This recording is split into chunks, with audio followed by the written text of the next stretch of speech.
My dear friends, we will be resuming public masses very soon, and there's even a protocol to follow to come to Mass.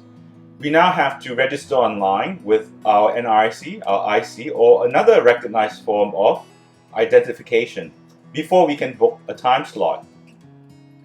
And when we show up for Masses at the allotted time, we need to produce our IC or NRIC or identification card to prove that you are who you say that you are.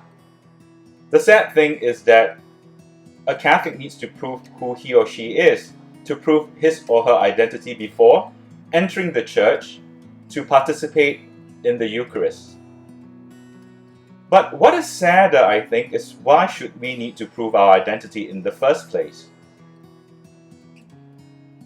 The main reason, I think, is because there is a possibility that some people may want to try their luck and enter without registering and booking a slot. In other words, they will be contravening regulations put in place to ensure the safety and health of everyone. So for these folks, in order to participate in the Eucharist and be at Christ's table, they are not being Christian. They are willing to suspend their identity as Christians. They are willing to forego who they are for what they want. My dear friends, I think the usual understanding of discernment is choosing to do God's will. But I think that ultimately it is not a question of choosing what to do, but affirming who you ought to be. The fundamental question is a question of identity. In today's Gospel reading, Jesus asked Peter the question, "Who do you say I am?"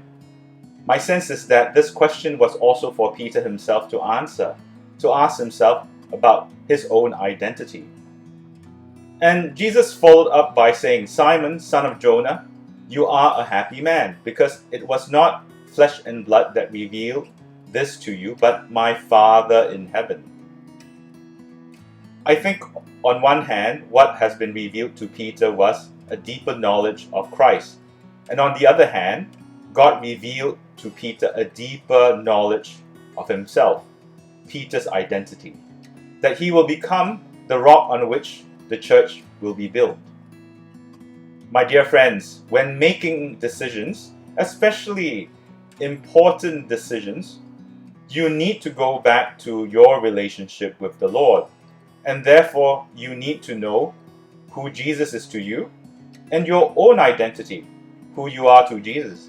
When you decide again, examine whether you are bringing yourself closer to God or betraying that relationship. When you make a decision, turn to the Lord and let Jesus ask you the question, "Who do you say I am?" And then ask yourself, "Who do I say I am?"